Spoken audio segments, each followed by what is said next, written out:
സംസ്ഥാനത്ത് ഇന്ന് മുഴുവൻ ജില്ലകളിലും ഒറ്റപ്പെട്ട മഴയ്ക്ക് സാധ്യതയെന്ന് കേന്ദ്ര കാലാവസ്ഥാ വകുപ്പിന്റെ മുന്നറിയിപ്പ്. അതേസമയം അടുത്ത 5 ദിവസം മഴ തുടരുമെന്നാണ് വിലയിരുത്തൽ.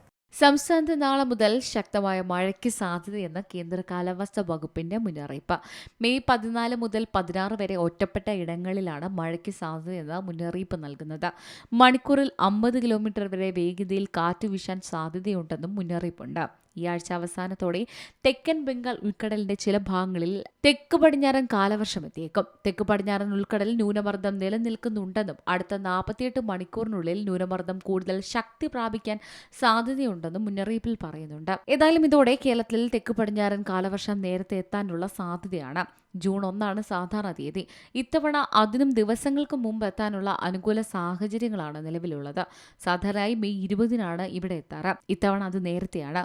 കോഴിക്കോടും കണ്ണൂരും കഴിഞ്ഞ ദിവസം ശക്തമായ വേനൽ മഴ ലഭിച്ചിരുന്നു. നാദാപുരം കല്ലാച്ചി ടൗണിൽ കടകളിൽ വെള്ളം കയറി. പേരാമ്പ്രയിൽ ഉണ്ടായ മിന്നൽ ചുഴലിയിൽ ഒട്ടേറെ മരങ്ങൾ കടപുഴകി. പൊയിലൂർ നീരോടിയിൽ ശക്തമായ കടൽക്ഷോഭത്തിൽ റോഡ് തകർന്നു. തൃശൂർ ചാവക്കാടും ശക്തമായ വേലിയേറ്റമുണ്ടായി. ഇടമിന്നലിൽ പുനലൂരിൽ വീടിന്റെ മുകളിലത്തെ മുറി കത്തി നശിച്ചു. മൂവാറ്റുപുഴ, കോതമംഗലം, കാസർഗോഡ്, കോട്ടയം എന്നിവിടങ്ങളിൽ വ്യാപക നാശനഷ്ടങ്ങളാണ് റിപ്പോർട്ട് ചെയ്തത്. ന്യൂസ് ഡെസ്ക് സിമലയാളം ന്യൂസ്. ഏറ്റവും പുതിയ വാർത്തകളും വിശേഷങ്ങളും വിരൽത്തുമ്പിലറിയാൻ സീ മലയാളം ന്യൂസ് എല്ലാ ഡിജിറ്റൽ പ്ലാറ്റ്ഫോമുകളിലും ലഭ്യം.